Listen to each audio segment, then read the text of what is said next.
السلام علیکم ورحمۃ اللہ وبرکاتہ. الحمد للہ وحدہ والصلاة والسلام علی من لا نبی بعدہ اما بعد فاعوذ باللہ من الشیطان الرجیم بسم اللہ الرحمن الرحیم. وقال الذين كفروا أإذا كنا ترابا وآباؤنا أإنا لمخرجون لقد وعدنا هذا نحن وآباؤنا من قبل إن هذا إلا أساطير الأولين قل سيروا في الأرض فانظروا كيف كان عاقبة المجرمين ولا تحزن عليهم ولا تكن في ضيق مما يمكرون ويقولون متى هذا الوعد إن كنتم صادقين قل عسى أن يكون ردف لكم بعض الذي تستعجلون إلى آخر الآية. صدق الله العلي العظيم وصدق رسوله النبي الكريم ونحن ولا ذلك من الشاهدين والشاكرين. اللهم ألهمنا رشدنا وأعذنا من شرور أنفسنا. اللهم وفقنا لما تحب وترضى من القول والفعل والنية. رب اشرح لي صدري ويسر لي أمري واحلل عقدة من لساني يفقهوا قولي. آمین یا رب العالمین. محترم حضرات، معزز سامعین، محترم خواتین، میری ماں اور بہنوں، ملی بھائیوں، آج کی گفتگو کا عنوان ہے سورہ نمل 20واں پارہ، آیت نمبر 67 سے لے کر 82 تک آج کا رکوع ہے. اس رکوع میں کفار قریش کا ایک اشکال پیش کیا ہے جو بارہا آپ سنتے آ رہے ہیں، اور وہ یہ ہے کہ جب ہم مٹی ہو جائیں گے، مر کھپ جائیں گے، تو کیا دوبارہ ہم زمین سے پھر پیدا کیے جائیں گے؟ یہ ان کا اشکال ہے، اور یہ ان کا اشکال قرآن کریم نے کئی مقام پر پیش کیا ہے. وقال الذین کفروا، اور کہا ان لوگوں نے جنہوں نے کفر کیا، اذا، کیا جب ہم، کننا کے ساتھ کننا فعل ماضی ہے لیکن اذا کی وجہ سے معنی ہوگا مستقبل کا. اذا کننا، کیا جب ہم، ترابن ہو جائیں گے مٹی. کانا یکونو کے معنی ہونا رہنا، کننا ترابن ہو جائیں گے مٹی. وآباؤنا، اور صرف ہم ہی نہیں بلکہ ہمارے آبا و اجداد جو ہم سے پہلے گزر گئے ہیں وہ بھی، ہم بھی مٹی ہو جائیں گے اور ہمارے آبا و اجداد ہم سب مٹی ہو جائیں گے. انا لمخرجون، کیا ہم سب دوبارہ پھر نکالے جائیں گے. اور انا میں استفہام کے ساتھ ساتھ متکلم کا لفظ ہے، یعنی انا، کیا ہم. مخرجون سے پہلے لام زبر لا، یہ تاکید کے لیے ہے. لمخرجون، کیا ہم ضرور بالضرور نکالے جائیں گے. اور ان کو چونکہ شک تھا اس لیے اس کے اوپر زور دے کے کہتے ہیں یہ ایسا وعدہ ہے جو ہم سے بھی ہوا، ہم سے پہلے لوگوں سے بھی ہوا اور آج تک وفا نہ ہوا. لقد وعدنا، تحقیق وعدہ کیا گیا ہم سے، ھذا، یہ وعدہ، یہی وعدہ، نحنو، ہم سے، وآباؤنا، اور ہمارے آبا و اجداد سے. یہ پہلی بار وعدہ نہیں ہے بلکہ یہ وعدہ تو بہت پرانا ہے. ہم سے جس طرح وعدہ ہوا ایسے ہمارے آبا و اجداد سے ہوا، من قبل، اس سے بہت پہلے. ان ھذا الا اساطیر الاولین، نہیں ہے یہ مگر اگلوں کی داستان. اساطیر اسطورہ کی جمع ہے، اور اسطورہ کے معنی آتے ہیں کہانیاں، دستاویز، افسانے. پہلے لوگوں نے جو باتیں کہی ہیں انہیں چیزوں کو یہ بعد والے بھی دہرا رہے ہیں، کوئی نئی بات نہیں ہے. یہ ہم سے بھی کہا گیا اور ہم سے پہلے آبا و اجداد سے کہا گیا، تو صرف یہ کہانیاں ہیں اگلوں کی. ان ھذا الا اساطیر الاولین، اس طرح سے گویا جو اب تک قیامت نہیں آئی اب کیا آئے گی، یعنی اب نہیں آئے گی. یہ استفہام انکاری ہے. جو اب تک نہیں آئی اتنے وعدے کے بعد اب وہ کیا آئے گی؟ اس طریقے سے اس کا اب تک نہ آنا مستقل نہ آنے کی دلیل بن گیا ان کی نگاہ میں. یہی بولنا چاہ رہے ہیں. اللہ نے ان تمام کے لیے پہلے تو مشاہداتی طور پر تاکہ آنکھوں سے دیکھ لیں اور سمجھ میں آ جائے یہ حکم دیا کہ دنیا میں جا کر چلو پھرو اور جتنے مجرم گزرے ہیں ان کا انجام دیکھ لو. نظر آئے گا کہ اب تک ان کے حق میں جو وعدہ کیا گیا تھا وہ کیسا پورا ہوا اور آئندہ بھی جو مجرم ہیں ان کے ساتھ کیسا سلوک کیا جا سکتا ہے. قل آپ فرما دیجئے سیرو فی الارض چلو پھرو زمین میں دیکھو بھالو زمین میں فانظروا اور غور سے دیکھو یعنی نگاہ عبرت سے دیکھو کیف کان عاقبۃ المجرمین کیسا ہوا انجام مجرمین کا. مجرم کی جمع ہے مجرمین. مجرم کے معنی جن کے خلاف جرم ثابت ہو جائے چاہے وہ جرم کسی بھی شکل کا. توحید کے خلاف اگر آدمی ہے تو چاہے وہ مشرک ہو یا وہ کافر ہو یا کسی اور جرم میں ہو ہر مجرم کا انجام چل پھر کر دیکھ لو. یہ گویا نبی صلی اللہ علیہ وسلم کو حکم دیا گیا ہے کفار قریش کو سنانے کے لیے کہ مکہ کے اطراف جو وادیاں ہیں ان میں جو انجام ہوا مجرمین کا اس سے ان کو اندازہ ہو جائے گا کہ یہ وعدہ جو ان سے ہوا تھا وہ اسی وعدے کی طرح نہیں ہے بلکہ مجرمین کا انجام دکھائی دے گا. آگے نبی صلی اللہ علیہ وسلم کو تسلی دی جا رہی ہے وَلَا تَحْزَنْ عَلَيْهِمْ وَلَا تَكُنْ فِي ضَيْقٍ آپ کو ان پر غم کرنے کی ضرورت نہیں ہے. وَلَا تَحْزَنْ عَلَيْهِمْ اور آپ غم نہ کھائیں ان پر. وَلَا تَكُنْ فِي ضَيْقٍ اور نہ ہو تنگی میں مما یمکرون اس سے جو وہ مکر و فریب کرتے ہیں. عام طور سے انبیاء شفیق اور مہربانی کا مظاہرہ کرتے ہیں اور یہ کوشش کرتے ہیں کہ ہر امتی صاحب ایمان بن کر نجات یافتہ بنے اور اللہ کے غضب و عقاب سے بچنے والا بنے. جب اس میں نظر آتا ہے کہ کچھ لوگ مخالفت کرتے ہیں تو تکلیف ہوتی ہے. یہاں وہی تکلیف کا اشارہ ہے کہ آپ ان کے ایمان نہ لانے سے اور ان کے اپنے جرم سے باز نہ آنے سے غمزدہ نہ ہو کیونکہ ان کے حق میں ایسا ہی لکھا ہوا ہے. وَلَا تَحْزَنْ عَلَيْهِمْ اور آپ غم نہ کھائیں ان پر. وَلَا تَكُنْ فِي ضَيْقٍ ضائق کے معنی تنگی کے آتے ہیں جب آدمی کسی کی طرف سے سوچتا ہے راستہ سمجھ میں نہیں آتا ہے تو ایک گھٹن ایک اضطراب محسوس کرتا ہے اسی کو یہاں پر ضائق کہا گیا ہے. اور نہ ہو تنگی میں مما یمکرون اس سے جو وہ لوگ مکر و فریب کرتے ہیں. وَيَقُولُونَ اور کہتے ہیں مَتَىٰ هَٰذَا الْوَعْدُ کب ہوگا یہ وعدہ پورا. مَتَىٰ هَٰذَا الْوَعْدُ یہ وعدہ یعنی قیامت کے آنے کا یا مجرم کی سزا کا کب پورا ہوگا. مجرم جتنے ہیں وہ تو پہلے سے معلوم ہے کہ یہ کفر میں شرک میں ہیں توحید سے دور ہیں.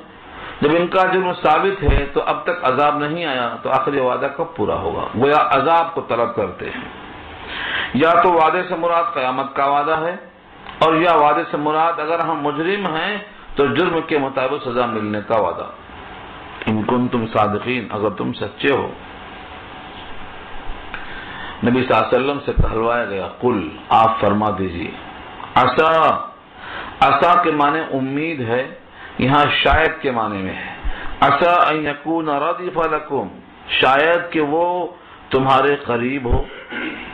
اصل میں ردیف کے معنی آتے ہیں سواری کے پیچھے بیٹھنے والے کو ردیف کہا جاتا ہے. ایک گاڑی پر دو بیٹھے ہیں ایک گھوڑے پر دو بیٹھے ہیں تو پیچھے والے آدمی کو ردیف کہا جاتا ہے. اسی سے شعر میں بھی اگلے شعر کے بعد دوسرا جو مصرع آتا ہے اس کو ردیف کہتے ہیں. ردیف اور قافیہ یہ بہت مشہور ہے. بعد میں آنے والے مصرع کو ردیف کہا جاتا ہے. لفظ ردیفہ یہاں استعمال کیا گیا. ردیفہ اسی سے ہے. ردیفہ کے معنی جو چیز تمہارے قریب اتنی آ چکی ہو کہ گویا تمہارے پیٹھ مسلط ہے تمہارے سے قریب آ گئی ہے لیکن چونکہ وہ تم سے پیچھے ہے اور تم پیچھے دیکھتے نہیں ہو اس لیے تم اس کو سمجھتے ہو کہ وہ میرے پیچھے ہے ہی نہیں بہت دور ہے. اس لیے اشارہ فرمایا قل عسى ان يكون ردف لكم کہہ دو شاید کہ وہ قریب ہو چکی ہو تمہارے، یعنی وہ عذاب تمہارے قریب آ گیا ہو۔ بعض الذی تستعجلون، بعض وہ جس کا تم جلدی مچا رہے ہو آنے کے لیے۔ استعجال سے تستعجلون ہے، اور استعجال میں عجلت اصل مادہ ہے۔ عجلت کے معنی تعجیل کرنا، جلدی کرنا، اور الف سین تے استفعال کی ہے طلب کرنا۔ تو جس عذاب کو تم جلدی چاہتے ہو سکتا ہے اس میں سے کچھ عذاب تمہارے پیچھے آ چکا ہو ردیف بن کر، اور تم کو اس کا احساس بھی نہ ہو۔ اب سوال یہ ہے کہ مہلت کیوں، اتنی مہلت کیوں دی جا رہی ہے کہ ہم کو عذاب پیچھے سے آتا ہے، آگے نظر نہیں آتا؟ جب وہ پیچھے آ سکتا ہے تو وہ آگے بھی آ سکتا ہے۔ اس کا جواب یہ دیا ہے وَإِنَّ رَبَّكَ لَذُو فَضْلٍ عَلَى النَّاسِ، اور بے شک آپ کا رب البتہ فضل والا ہے لوگوں پر، یعنی مہلت دیتا ہے، فوراً عذاب میں گرفتار نہیں کرتا ہے۔ مجرم کو جرم ثابت ہونے کے باوجود سزا دینے میں تاخیر اس لیے کرتا ہے کہ لوگوں پر اللہ فضل فرماتے ہیں۔ اس فضل کا مقصد یہ ہے کہ شاید وہ توبہ کر لیں، شاید ان کو اپنی غلطی پر ندامت ہو جائے، شاید ان کی آنکھیں کھل جائیں، شاید حقیقی مالک کے فرمان پر غور کر لیں۔ وَلَكِنَّ أَكْثَرَهُمْ لَا يَشْكُرُونَ، لیکن ان میں سے اکثر لوگ شکر گزار نہیں بنتے، مسلسل ناشکری ہی کرتے رہتے ہیں۔ اس عذاب پر مہلت اور جلدی سے عذاب نہ آنا یہ اللہ کی رحمت پر بجائے شکریہ ادا کرنے کے اور دلائل پر غور و فکر کر کے ایمان لانے کے بجائے وہ ناشکری کے اندر پڑے ہوئے ہیں۔ وَلَكِنَّ أَكْثَرَهُمْ، لیکن ان میں سے اکثر لوگ لا یشکرون، شکر ادا نہیں کرتے۔ وَإِنَّ رَبَّكَ لَيَعْلَمُ مَا تُكِنُّ صُدُورُهُمْ وَمَا يُعْلِنُونَ، اور بے شک آپ کا رب جانتا ہے، یعلمو سے پہلے لام زبر لا ہے، لا یعلمو یہ تاکید کے لیے ہے، البتہ خوب جانتا ہے، ما تکن صدورہم ان کے سینے جو چھپاتے ہیں، جو چھپی ہے بات ان کے دل میں۔ تکنو کرنا، یکنو اکنان کے معنی آتے ہیں چھپا دینا، کنن کے معنی چھپانے کے واسطے کوئی بھی چیز ہو سکتی ہے، اکنان کہتے ہیں جسے چھپایا جائے۔ یہاں تک کہ جو پھلوں پر غلاف ہوتا ہے اس کو بھی اکنان کہا جاتا ہے۔ وَمِنَ الْجِبَالِ اکنانا کہا ہے، جب کوئی آدمی پہاڑوں میں غار میں جا کے پناہ لیتا ہے، چھپ جاتا ہے، اور جنگ کے موقع پر اس میں پناہ لیتا ہے، تو لفظ تکنو کے معنی چھپنا، جو ان کے سینے چھپاتے ہیں ان کو بھی اللہ جانتے ہیں۔ وما یعلنون، اور جس کا وہ اعلان کرتے ہیں یعنی اطلاع کرتے ہیں، جو ظاہر کرتے ہیں وہ بھی اور جو مخفی رکھتے ہیں وہ بھی، تمام باتیں اللہ کے علم میں پہلے سے موجود ہیں۔ لہذا تمہارے دل میں جو نفرت ہے، شرک ہے، یہ بھی اللہ سے مخفی نہیں ہے۔ اس کے باوجود تم کو مہلت دینا یہ اللہ کا تم پر فضل ہے، تمہارا مسلسل اس کے باوجود انکار کرنا یہ ناشکری ہے۔ اور جہاں تک سوال ہے اللہ کے علم کا، صرف تمہارے سینے کی بات نہیں ہے بلکہ زمین و آسمان میں جتنی چیزیں ہیں کوئی بھی چیز اللہ کے علم سے غائب نہیں ہے، کیونکہ ہر چیز لکھی ہوئی ہے، کتاب الہی میں ہر چیز درج ہے۔ وما من غائبۃ فی السماء والارض، اور نہیں ہے کوئی غائب، غائبۃ جو اردو میں استعمال ہے وہی غائبہ یہاں بھی ہے، پوشیدہ، اور نہیں ہے کچھ بھی پوشیدہ فی السماء والارض آسمان میں اور زمین میں، الا فی کتاب مبین مگر وہ کتاب میں جو کتاب بھی روشن ہے، لکھی ہوئی کتاب میں یہ درج ہے، اور وہ کتاب اللہ کے پاس ہے۔ یعنی صرف معلوم ہے نہیں بلکہ معلوم اس طور پر ہے کہ وہ کتاب مبین میں لکھا ہوا پہلے سے موجود ہے۔ تو اللہ کا علم اتنا محیط ہے کہ صرف تمہارے سینوں کی بات نہیں، تمہارا شرک اور کفر نہیں، تمہارا بیزارگی اسلام نہیں، بلکہ زمین اور آسمان کی کوئی بھی چیز جو انسانوں کے فہم و ادراک سے غائب ہے وہ سب اللہ کے علم میں نہیں بلکہ کتاب میں لکھی ہوئی ہے، اور لکھا ہوا ہونا یہ زیادہ مستحکم ہوتا ہے علم کے مقابل میں۔ اس لیے فرمایا کہ سب چیزیں اللہ کی کتاب میں درج ہیں، اور اسی حصے میں سے اسی علم مطابق اللہ تعالیٰ نے اپنی ایک کتاب بھیجی ہے. یہ کتاب بڑے بڑے یہودیوں کے مسائل میں جو جھگڑے ہیں ان تمام کو سلجھاتی ہے. یہ دلیل اس بات کی ہے کہ اہل علم کا اہم مسئلہ جس میں وہ الجھے پڑے ہوئے ہیں، یہ کتاب ان کے لیے ایک حکم کا کام کرتی ہے. معلوم یہ ہوا کہ اس کتاب کا علم چونکہ اہل کتاب کا جھگڑا رفع کرنے کے لیے ہے، تو کتاب والا کتنا فہم والا ہوگا، اور جس نے یہ کتاب بھیجا ہے اس کا علم کتنا محیط ہوگا.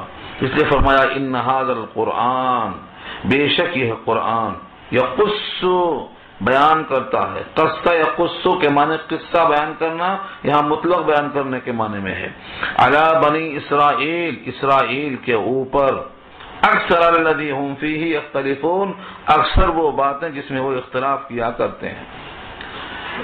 جن باتوں میں اختلاف ہے، حضرت عیسیٰ کے بارے میں، یا حضرت عزیر کے بارے میں، یا آخری نبی کے بارے میں، جتنے مسائل میں یہودیوں نے سوال کیا تھا، سوالات پیچھے کئی دفعہ آ چکے ہیں. ان کا سوال روح کے بارے میں آ چکا ہے، ان کا سوال ذوالقرنین کے بارے میں آ چکا ہے. اس قسم کے بہت سارے مسائل زندگیوں میں آتے رہتے ہیں.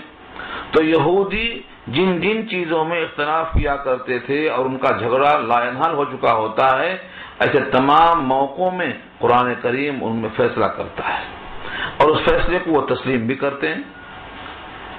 اس فیصلے کو وہ تسلیم بھی کرتے ہیں.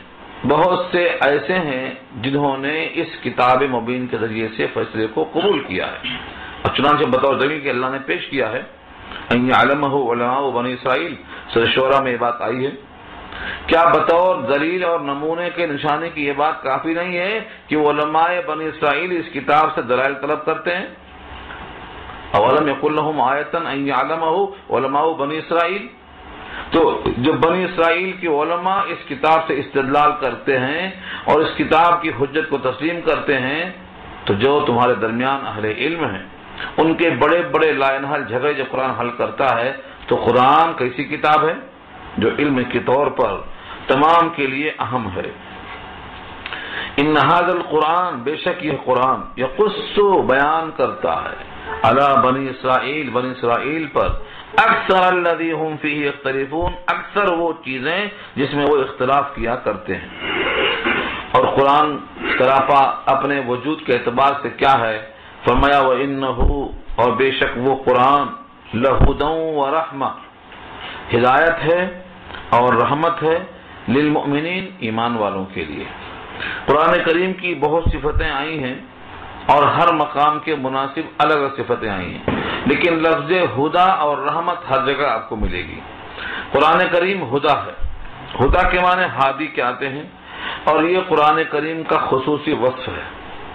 ہدا بمعنی ہادی، پہلے پارے میں آپ سن چکے ہیں ہدی للمتقین، آگے چل کے فرمایا ہدی للناس، یہاں فرمایا لہدن، وہ سراپا ہدایت ہے. ہدایت ہدن سے ہے، اور جس کے معنی آتے ہیں مصدر کے طور پر بمعنی ہادی، ہدایت کرنے والا، رہنمائی کرنے والا. یعنی کیا غلط ہے اور کیا صحیح ہے، کیا کرنا ہے اور کیا نہیں کرنا ہے، کیا مضر ہے کیا مفید ہے. اس طرح سے قرآن کریم کیا ہے؟ رہنما ہے، جس کو ہم نے کہا ہے ہدا. ہدا بمعنی ہادی. دوسرا وصف ہے ورحمہ، اور یہ رحمت ہے. لیکن رحمت کس کے لیے ہے؟ فرمایا للمؤمنین، ایمان والوں کے لیے رحمت ہے. تو للمؤمنین کا تعلق رحمت سے ہے یا دونوں سے؟ یہ ہدایت ہے ایمان والوں کے لیے اور رحمت ہے ایمان والوں کے لیے. ایک مفہوم تو یہ ہوگا، یعنی اس شکل میں ایمان والوں کے لیے قرآن ہدایت بھی ہے، رحمت بھی ہے. یہاں صبح یہ پیدا ہو سکتا ہے جب وہ پہلے سے ایمان والے ہیں تو اب ان کو مزید رہنمائی کی ضرورت کیا ہے؟ حالانکہ آپ سن چکے ہیں سورہ فاتحہ کے درس میں اہدنا الصراط المستقیم، جو صراط مستقیم پر ہیں وہی یہ پڑھ رہے ہیں. کیوں؟ کیونکہ ہدایت کے درجات بہت زیادہ ہیں. جب تک بندے کو آخری درجہ نہ مل جائے، اور جو آخری درجہ ہے وہ ہے جنت میں اللہ کا دیدار، جب تک وہاں نہ پہنچ جائے تب تک ہدایت کا اگلا مرحلہ ہم مانگتے ہی رہیں گے. یہی حکم دیا گیا ہے. تو مومن کے واسطے بھی ہدایت ہے، مومن جس درجے پر ہے اس کے بعد کا درجہ اس کو حاصل کرنا ہے. اور وہ قرآن سے ہی حاصل ہوگا۔ ورحمہ، اور وہ سراپا رحمت ہے، یعنی وہ ذریعہ رحمت ہے۔ جو بندہ اس کتاب کو مان لے گا رحمت کا حقدار بن جائے گا۔ جو بندہ اس کتاب کے ذریعے سے احکام میں حلال و حرام کی تمیز کرتے ہوئے اپنی حیات گزارے گا، اللہ کی رحمت کا حقدار اور مستحق بن جائے گا۔ آگے فرمایا ان ربک یقضی بینہم بحکمہ، بے شک آپ کا پروردگار فیصلہ کرے گا اور فیصلہ کرتا ہے، کیونکہ یقضی فعل مضارع ہے، آج بھی فیصلہ کرتا ہے اور کل قیامت میں فیصلہ کرے گا۔ بحکمہ ہی، اپنے حکم سے، یعنی اپنے حکومت کے ذریعے، اپنے فیصلے کے ذریعے ان تمام کے درمیان فیصلہ کرے گا۔ کیا فیصلہ ہوگا؟ ہر نبی کی تصدیق کرنا ہے۔ جن لوگوں نے ہر نبی کی تصدیق کی ہے ان کے حق میں جنت کا فیصلہ ہوگا، اور جنہوں نے ہر نبی کو نہیں مانا ہے بلکہ خاتم الانبیاء کا انکار کیا ہے، وہ ایک نبی کا انکار نہیں کر رہے ہیں بلکہ ہر نبی کا انکار کر رہے ہیں۔ اس لیے ہم سے، یعنی ایمان والوں سے کہلوایا جاتا ہے لا نفرق بین احد من رسلہ، ہم ان کے رسولوں میں کسی کے درمیان تفریق نہیں کرتے، ہم رسولوں میں سے ہر رسول کو مانتے ہیں۔ تو جتنے بھی یہود اور نصارہ ہیں یہ ہر رسول کو نہیں مانتے، اس طرح پر کہ یہودی نصارہ پر اور نصارہ یہودیوں پر اس طرح طنز کرتے ہیں کہ قرآن کی گواہی خود موجود ہے۔ وقالت الیہود لیست النصارى علی شیء، نصارہ کچھ بھی نہیں ہے، یہودی کہتے ہیں۔ وقالت النصارى لیست الیہود ولا شیء، نصارہ کہتے ہیں یہودی کچھ بھی نہیں۔ تو ایک دوسرے کی نفی کرتے ہیں اور ایک دوسرے کے ساتھ ایسے عقیدے ملے ہوئے ہیں جن سے شرک اور گناہ کبیرہ کا لزوم ہوتا ہے۔ جیسے حضرت عیسیٰ کے ساتھ یہودیوں کا عقیدہ یہ ہے کہ وہ زانیہ کے بیٹے ہیں، اس سے کیا ایمان بچتا ہے؟ یہ بحثیں کلام پاک میں کئی جگہ پر آ چکی ہیں۔ اس طریقے سے آپس میں ان دونوں کے عقائد انتہائی بیکار ہیں اور مسخ ہیں۔ قرآن کریم نے فرمایا کہ ان کے درمیان یہ فیصلہ اللہ فرمائیں گے بحکم ہی، اپنے حکومت اور حکم کے ذریعے سے۔ وَهُوَ الْعَزِيزُ الْعَلِيمُ، اور وہ غالب ہیں، یعنی ایسے عزیز ہیں کہ ان کا فیصلہ کوئی ٹالنے پر قادر نہیں ہے۔ جو بھی فیصلہ اللہ کا ہوگا انہیں تسلیم کرنا پڑے گا، فیصلہ ان کے حق میں بہتر ہوگا، جو ہر نبی اور ہر رسول کو مانتے ہیں اور ان میں کسی قسم سے کسی بھی عصمت کے خلاف کوئی بات نہیں تسلیم کرتے۔ عصمت انبیاء کا اجماع ہے کہ ہر نبی معصوم ہے۔ جب ہر نبی معصوم ہے تو ان پر رقیق قسم کے الزام لگانے سے ان کا ایمان کیسے باقی رہے گا اور وہ کیسے رحمت کے حقدار بنیں گے؟ اسی لیے فرمایا کہ اللہ کا فیصلہ چونکہ وہ عزیز ہیں، غالب ہیں، فیصلہ بھی غالب رہے گا۔ العلیم، علم والا ہے، اپنے علم صحیح کے مطابق فیصلہ فرمائیں گے، لہذا ظلم کا امکان نہیں ہے۔ فتوکل علی اللہ، یہاں سے خطاب سید الانبیاء کی طرف ہے، لہذا آپ بھروسہ اللہ پر کیجیے، کیونکہ اللہ کا علم اور اللہ کا غلبہ فیصلے کے اعتبار سے ایسا ہے کہ جو حق ہے حقدار کو ملے گا، لہذا اجرت کرنے کے بجائے بھروسہ اللہ پہ کرنا ہے۔ فتوکل علی اللہ، پھر بھروسہ کرو اللہ پر۔ بھروسہ کرو اللہ پر کہنے کے ساتھ فیصلہ بھی واضح کر دیا، اور وہ یہ ہے انک علی الحق المبین، بے شک آپ حق پر ہیں۔ کون سے حق پر ہیں؟ المبین، جو بالکل واضح حق ہے، حق صریح پر آپ ہیں۔ یعنی آپ یہ نہ سمجھیں کہ فیصلہ ہوگا، فیصلہ میں چت اور پٹ دونوں ہو سکتا ہے، فیصلہ موافقت میں خلاف میں بھی ہو سکتا ہے۔ اللہ نے یہی اس کو واضح کر دیا کہ آپ صریح حق پر ہیں، لہذا فیصلہ آپ کی موافقت ہی میں ہوگا۔ یہ پیغام دے دیا اللہ نے، انکا، بے شک اے نبی آپ علی الحق، حق پر ہیں، اور حق کی صفت کیا ہے؟ المبین، واضح حق پر ہیں، جس میں کسی قسم سے کوئی شبہات نہیں، کوئی خفا نہیں، کوئی کجی نہیں، کوئی چڑھاپن نہیں۔ اب رہا سوال کہ ہم حق پر ہیں اور یہ لوگ ہماری باتوں کا انکار کرتے ہیں، ان تمام کفار قریش کو ہماری بات منوانے کے لیے ہمیں کیا کرنا چاہیے؟ اللہ نے ان کافروں کو تین ایسے وصف کے ساتھ بتایا، متصف کر دیا۔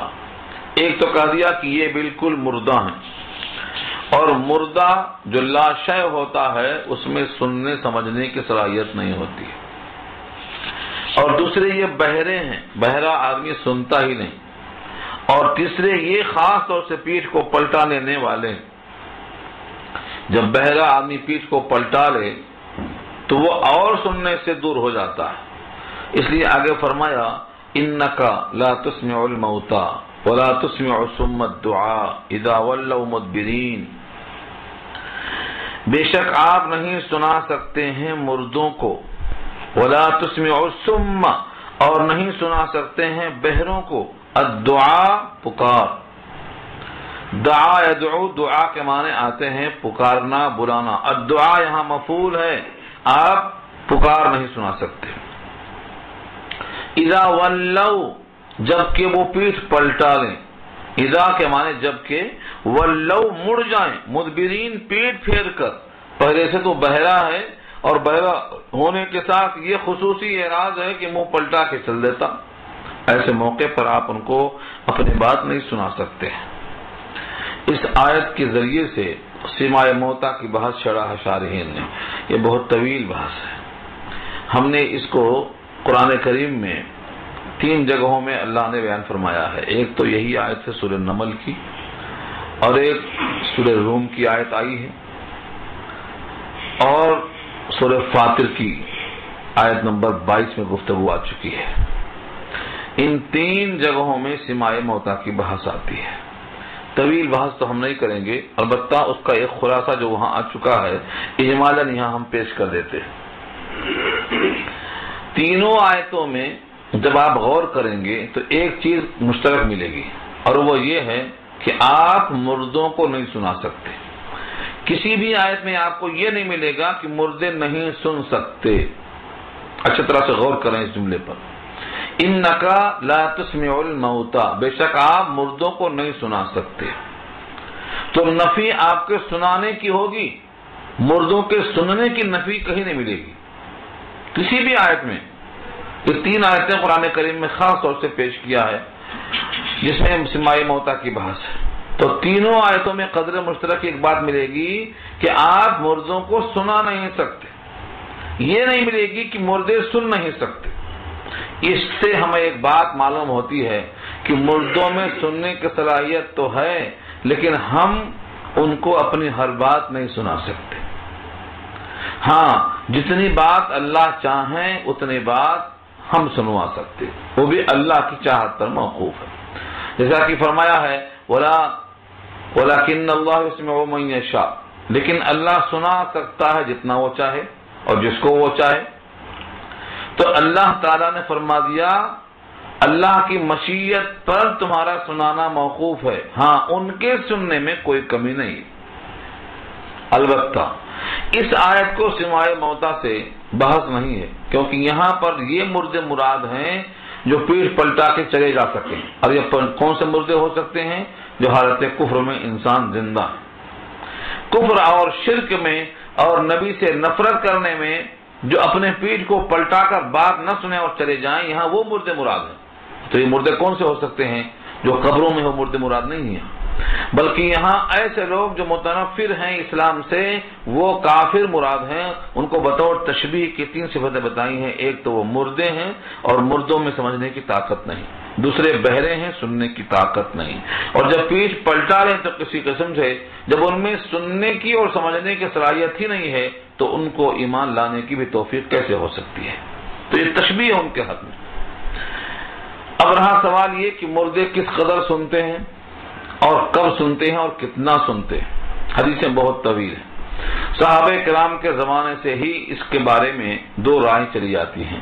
حضرت عبداللہ ابن عمر رضی اللہ تعالیٰ عنہ سماع موتا کے قائل ہیں، وہ فرماتے ہیں کہ مردے سنتے ہیں، ان کے پاس بھی دلائل ہیں، اور بی بی عائشہ رضی اللہ تعالیٰ عنہ فرماتی ہیں کہ وہ نہیں سنتے ہیں اور ان کے پاس بھی دلائل ہیں۔ تو سماع موتا کی نفی اور اس بات پر صحابہ کرام کے درمیان سے اختلاف چلا رہا ہے، وہ مختلف زاویوں سے دیکھا جا سکتا ہے۔ یہ 3 آیتیں آپ سامنے رکھیں، اور ان تینوں آیتوں میں یہ بات مشترک ہے۔ آپ نے دیکھا ہوگا سورہ آل عمران میں شہیدوں کا تذکرہ کیا اللہ نے، اور یہ فرمایا ہے کہ جو اللہ کے راستے میں شہید کر دیے جاتے ہیں ان کو تم مردہ نہ کہو، وہ زندہ ہیں، رزق دیا جاتا ہے، وہ اپنے رب کے پاس خوش ہیں، پیچھے آنے والوں کے احوال سے بھی خوشخبریاں حاصل کرتے ہیں۔ تو جب اللہ تعالیٰ نے ان شہیدوں کے لیے زندہ کہا، رزق دیے جاتے ہیں فرمایا، خوشیاں حاصل کرتے ہیں فرمایا، فرحین خوشیاں حاصل کرتے ہیں، بما آتاہم اللہ من فضلہ ویستبشرون خوش ہوتے ہیں اللہ کے دیے ہوئے پر، اور پیچھے آنے والوں کے احوال سے بڑے زیادہ مسرور ہوتے ہیں۔ اس سے یہ بات معلوم ہوئی کہ ان میں کچھ نہ کچھ تعلق اس کائنات سے باقی رہتا ہے، تبھی تو وہ خوش ہوتے ہیں، خوشیاں مناتے ہیں۔ تو جب شہداء کے بارے میں اعزاز ہے تو پھر عام مردے کچھ نہ کچھ کسی درجے میں دنیا سے تعلق باقی رکھتے ہیں۔ چنانچہ ایک روایت نقل کرتے ہیں، جب کوئی بندہ کسی قبر پر پہنچتا ہے اور وہ السلام علیکم کہتا ہے، پہلے سے اگر وہ مردہ اس کو پہچانتا ہے تو اللہ تعالیٰ اس مردے کی روح کو اس کے جسم میں واپس کر دیتے ہیں تاکہ وہ سلام کا جواب دے۔ اس روایت کو نقل کرنے کا مقصد یہ ہے کہ اللہ تعالیٰ نے خود نبی کے توسط سے حکم دیا ہے کہ جب قبرستان جاؤ تو السلام علیکم یا اہل القبور کہو، اور جب السلام علیکم کہنا خود رسول کے حکم کے مطابق ہے تو یہ اگر جواب نہ اس کا دیا جائے یا جس کو السلام علیکم کہا گیا ہے وہ نہ سنے اور نہ سمجھے تو پھر یہ السلام علیکم کہنا محمل ثابت ہوگا، اور محمل کا حکم نبی سے امید نہیں ہے، کیونکہ نبی جو کچھ کرتے ہیں وہ اللہ کی وحی کے مطابق کرتے ہیں، خصوصاً شریعت کے مطابق، اور شریعت کا جو بھی حکم ہے وہ اللہ کے منشا ہے، لہذا محمل حکم نہیں۔ تو السلام علیکم کہنے کا یہی مطلب ہے کہ وہ سنتے ہیں، اس کا جواب دیتے ہیں۔ تو جتنا اللہ چاہتے ہیں اتنا بندہ سناتا ہے، اتنا وہ سنتے ہیں، ہر بات کو وہ نہیں سنتے ہیں۔ اب اس پر روایتیں اتنی کثرت سے ہیں کہ ان تمام روایتوں کو جمع کیا جائے تو ایک مستقل عنوان بن جائے گا۔ جب لوگ دفن کر کے لوٹتے ہیں اس موقع پر روایت میں آتا ہے کہ مردہ ان کے پیروں کی چاپ اور ان کے جوتوں کی آواز کو سنتا ہے، یسمع قرع نعالہم۔ تو وہ سنتا کیسے ہے؟ مطلب یہ ہے کہ اس میں سننے کی صلاحیت ہوتی ہے۔ اس قسم کی بہت ساری روایتوں کو جمع کیا گیا ہے اور اس پر مختلف کتابیں لکھی جا چکی ہیں۔ مرنے کے بعد کیا ہوگا، تسکین الصدور فی تحقیق الموتى والقبور، اس قسم کے بہت سی کتابیں اس موضوع پر آ چکی ہیں۔ خلاصہ بحث یہ ہے کہ جتنا اللہ چاہتے ہیں اتنا ہم سنا سکتے ہیں، اور جو اللہ نہیں چاہتے ہیں تو ہم جو چاہیں وہ نہیں سنا سکتے ہیں۔ یہاں اگرچہ یہ آیت ساکت ہے، یہ عام مرد مراد نہیں ہے، بلکہ یہاں وہ کافر ہیں جن کو تشبیہ دی گئی ہے کہ اے نبی آپ مردوں کو اپنی بات نہیں سنا سکتے، اور نہ اپنی بات اور دعا بہروں کو سنا سکتے، خاص طور سے جب کہ وہ پیٹھ پلٹا کر منہ پھیر کر جانے کے ارادے میں ہوں۔ وَمَا أَنْتَ بِهَادِ الْعُمْيِ عَنْ ضَلَالَتِهِمْ، اور نہیں ہیں آپ ہدایت دینے والے اندھوں کو عن ضلالتہم، ان کی گمراہی سے، یعنی جو شخص اپنے گمراہی میں اندھا ہے اس اندھے کو آپ وہاں سے باہر نہیں لا سکتے۔ اس میں اشارہ یہ ہے کہ جس کو اللہ ہدایت نہ دے اور جس کے دل میں ایمان کے قبول کرنے کی توفیق نہ ہو، وہ محض آپ کی دعوت اور پکار سے ہدایت نہیں پا سکتا۔ اس کی مثالوں میں آپ بہت سے واقعات پڑھ چکے ہیں کہ جب تک اللہ کا فیصلہ نہ ہو اس بندے کو ہدایت نہیں ملتی۔ اسی واسطے کہا ہدایت کے دو طریقے، جہاں جہاں قرآن کریم میں کہا گیا ہے کہ آپ ہدایت دے سکتے ہیں وہاں مراد رہنمائی کر سکتے ہیں، راستہ بتا سکتے ہیں، اور جہاں جہاں کہا ہے کہ آپ ہدایت نہیں دے سکتے ہیں اس سے مراد ہے دل میں ایمان کو نہیں اتار سکتے ہیں، یعنی منزل مقصود تک نہیں پہنچا سکتے۔ اس قسم کی دو آیتیں میں آپ کو سناتا ہوں۔ ایک تو سورہ شورى 25واں پارہ آیت نمبر 52 کے الفاظ، وہاں اللہ نے کہا ہے وَإِنَّكَ لَتَهْدِي إِلَى صِرَاطٍ مُسْتَقِيمٍ، اور آپ ہدایت دے سکتے ہیں صراط مستقیم کی۔ بالکل اس کا جو مفہوم ہے کہ آپ ہدایت دے سکتے ہیں صراط مستقیم کی، اس کی ضد معلوم ہوتا ہے بظاہر دیکھنے میں سورہ قصص پارہ 56 نمبر کی آیت میں انکا لا تہدی من احببت ولکن اللہ یہدی من یشاء، آپ جس کو چاہے ہدایت نہیں دے سکتے، اللہ جسے چاہے ہدایت دے سکتا۔ تو اس قسم کی آیتوں کو سامنے رکھ کر بظاہر لگتا ہے کہ اختلاف ہے، لیکن کلام اللہ میں تضاد ہو ہی نہیں سکتا ہے، کیونکہ اللہ نے خود کہا وَلَوْ كَانَ مِنْ عِنْدِ غَيْرِ اللَّهِ لَوَجَدُوا فِيهِ اخْتِلَافًا كَثِيرًا، یہ اللہ کے غیر کے پاس سے ہوتی تو اختلاف بہت ملتا، لہذا تم کو اس میں اختلاف نہیں ملے گا۔ اس لیے دونوں طرح کی آیتوں کو جوڑ کر شارحین لکھتے ہیں کہ جہاں ہدایت کی نسبت ہو اللہ کی طرف وہاں مراد ہے منزل تک پہنچانا، اور جہاں ہدایت کی نسبت ہو رسول اللہ کی طرف وہاں مراد ہے راستہ بتانا۔ صوفیہ کی زبان میں ایک ہے اراء الطریق، راستہ بتانا، ایک ہے ایصال الی المطلوب، منزل تک پہنچا دینا۔ منزل تک پہنچا دینا اللہ کا کام ہے۔ چنانچہ جن آیتوں میں ہے کہ آپ ہدایت نہیں دے سکتے، وہاں نفی اس کی ہے کہ آپ منزل تک نہیں پہنچا سکتے، اور جن آیتوں میں ہے کہ آپ ہدایت دے سکتے، اس سے مراد ہے کہ راستہ دکھا سکتے، راستہ دکھانا ہی آپ کا ذمہ ہے۔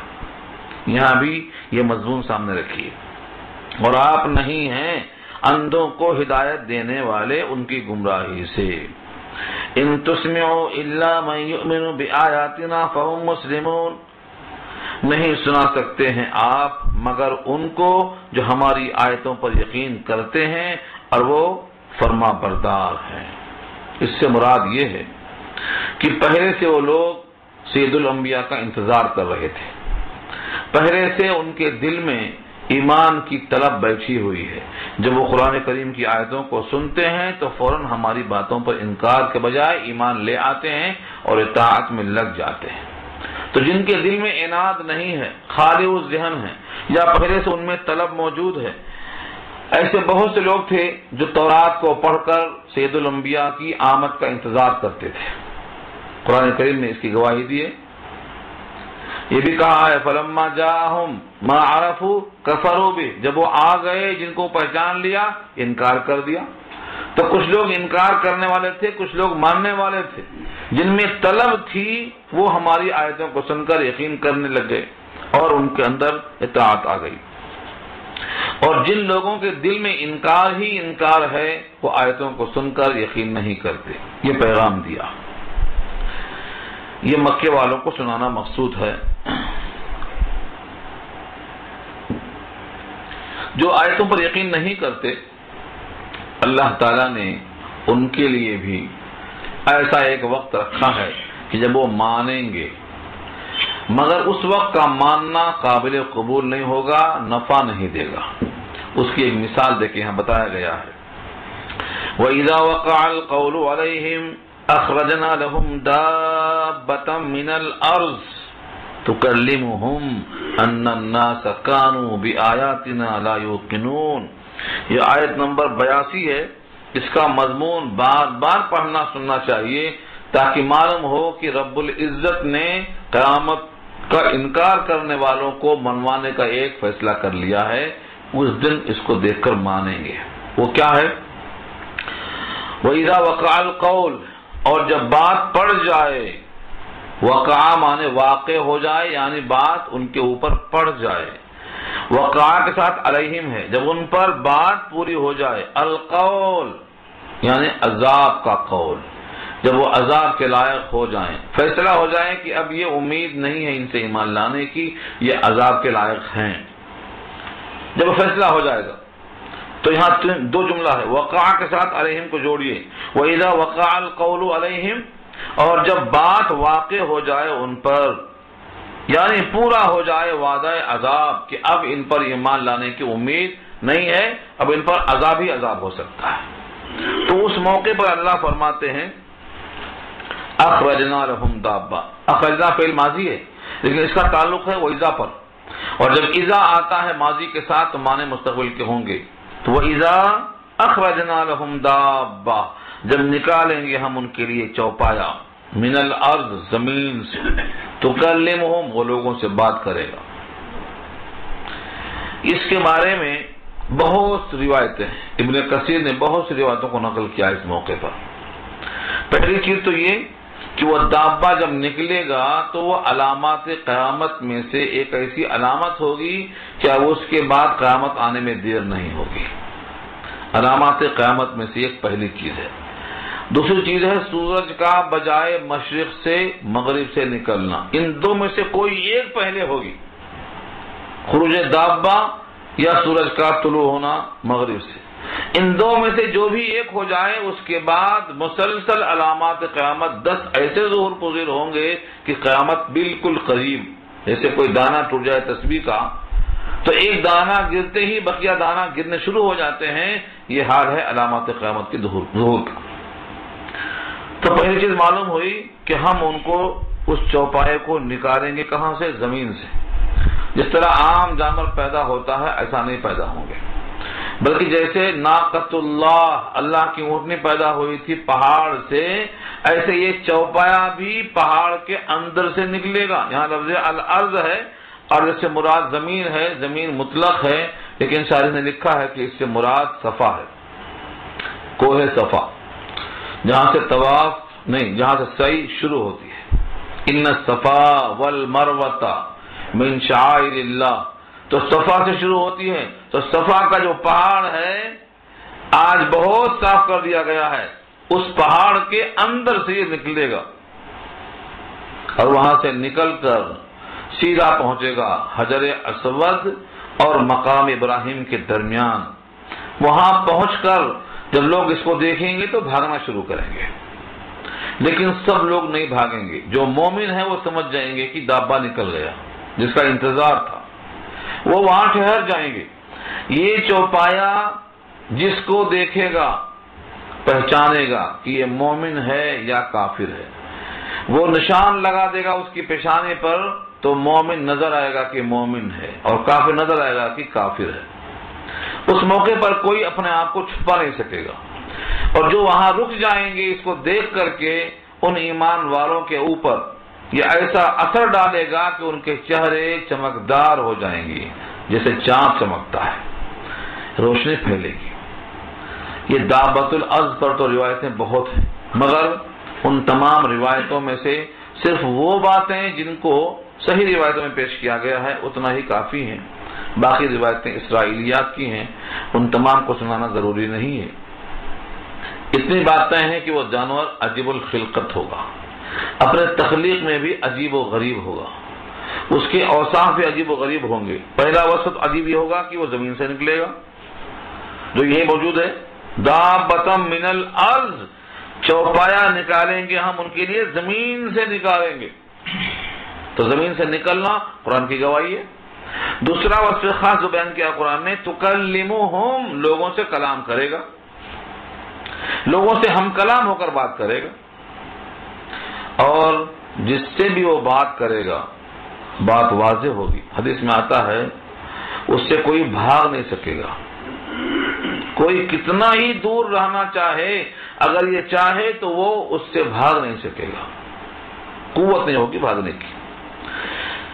اب اس روایت کا مضمون دیکھا جائے تو بہت طویل ہے، اس کے کان ہاتھی کے کان ہوں گے، سر اس کا بیل کی طرح ہوگا، آنکھیں خنزیر کی طرح ہوں گی، اور اس کے ایک ایک وصف کو بیان کیا گیا، لیکن قرآن کریم کی گواہی وہاں تک نہیں ہے، وہاں تو الفاظ احادیث کے ہیں، پھر ان میں بہت سی حدیثیں ایسی ہیں جن کے بارے میں کلام بھی ہے، متکلم فی روایتوں کو سنانے سے کچھ حاصل نہیں۔ مقصد یہاں یہ ہے کہ چوپایا زمین سے ضرور نکلے گا، اور وہ لوگوں سے ہم کلام ہوگا۔ لوگوں سے کیسی بات کرے گا؟ عام بات چیت۔ ابن عباس کہتے ہیں، قتادہ کی رائے ہے، عبداللہ ابن عباس کی رائے ہے، اور ایک روایت حضرت علی کی بھی ہے کہ وہ جیسے عام انسان بات کرتا ہے انسان سے، ایسے ہی چوپایا بھی لوگوں سے بات کرے گا۔ اور اگلا ٹکڑا جو ہے، ان الناس کانوا بآیاتنا لا یوقنون، کہ بے شک لوگ ہماری باتوں پر یقین نہیں کرتے۔ بعض روایتوں میں ہے کہ یہ کلام کرے گا، یہ جو اگلا جملہ ہے یہ اس چوپائے کا کلام لوگوں سے ہوگا کہ لوگ نشانیاں ہماری نہیں مانتے تھے، اب ہم کو دیکھ کر نہیں مانیں گے، اب ہم آ گئے منوانے کے لیے، یہ مفہوم ہے اس کا۔ تو شارحین نے یہ بھی لکھا ہے، دوسری رائے یہ ہے کہ وہ کلام لوگوں سے کرے گا ان الناس، کیونکہ لوگ کانو بآیاتنا لا یوقنون تھے، ہماری آیات پر یقین نہ کرتے، اب یقین نہ کریں۔ حدیث میں آتا ہے کہ یہ چوپایا جب نکلے گا تو کافر اور مومن کی پہچان عام ہو جائے گی۔ جہاں جو لوگ بیٹھیں گے ایک دوسرے کو دیکھ کر پیشانیاں پڑھ لیں گے کہ یہ مومن ہے، یہ کافر ہے، یہاں تک کہ وہ مومن کہا جائے گا اور وہ کافر کہا جائے گا، شناخت اتنی ظاہر ہو جائے گی۔ نبی صلی اللہ علیہ وسلم کا اعلان ہے کہ جب تک تم 10 چیزیں نہ دیکھ لو تب تک قیامت نہیں آئے گی۔ ان میں سے ایک دابۃ الارض کا خروج ہے اور دوسرے مشرق کے بجائے مغرب سے سورج کا طلوع ہے، اور اس کے بعد یاجوج ماجوج کا خروج ہے، اور دھواں آسمان پر ہے جو سارا جہان دھواں سے بھر جائے گا، دخان کہا گیا ہے، اور 3 مقام پر خسف ہے، دھسنا، ایک مشرق میں اور ایک مغرب میں اور ایک درمیان میں، زمین پر لوگ دھس جائیں گے۔ اور فرمایا کہ ایک آگ نکلے گی قار عدن سے جو یمن کا حصہ ہے، اور وہ آج بھی وہاں پر اس پہاڑ میں انتہائی شدید گرمی ہے۔ کچھ لوگ وہاں کے مقامی بتاتے ہیں کہ وہ جہاں سے آگ نکلنے والی ہے اس حصے کو آج بھی گھیر دیا گیا ہے، اور اس حصے میں انتہائی شدید گرمی ہے، تو وہاں سے وہ آگ نکلے گی قار عدن سے، اور جہاں تک لوگ ہیں سب کو سمیٹ کر محشر کے میدان تک لائے گی۔ جہاں شام ہو جائے گی لوگ رکنا چاہیں گے، وہ آگ وہاں رک جائے گی، پھر صبح ہو کر پھر ہکال کر لائے گی۔ فرمایا جب تک یہ تمام علامتیں نہ ظاہر ہو جائیں قیامت نہیں آئے گی۔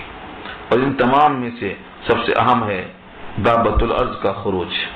بقیہ 9 چیزیں جتنی بھی آئی ہیں اس میں سے کچھ کلام اللہ میں آ چکی ہیں، جیسے یاجوج ماجوج کا خروج کلام اللہ میں خود آیا ہے، تذکرہ تفصیلی بات پیچھے سن چکے ہیں آپ سورہ کہف کے ذیل میں۔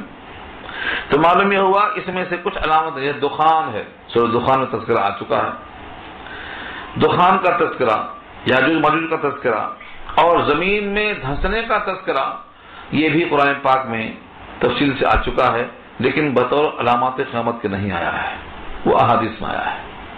خلاصہ کلام یہ نکلا کہ نبی صلی اللہ علیہ وسلم کی پیشن گوئی ہے اس امت کے لیے کہ جب تک تم 10 چیزوں کو نہ دیکھ لو تب تک قیامت کو یہ سمجھو نہیں کہ وہ آ گئی۔ آنے کے لیے ان 10 کا ظہور ضروری ہے اور لابدی ہے، لیکن اب توبہ نفع نہیں دے گی۔ اب کوئی ایمان لائے گا تو ایمان قابل قبول نہیں ہوگا۔ اس واسطے کہا گیا ہے کہ ہماری باتوں پر جو یقین نہیں کرتے تھے اب دابۃ الارض کو دیکھنے کے بعد یقین کر لیں گے۔ یہاں تک بات مکمل ہو گئی، رکوع پورا ہو گیا، دعا کر لیجیے۔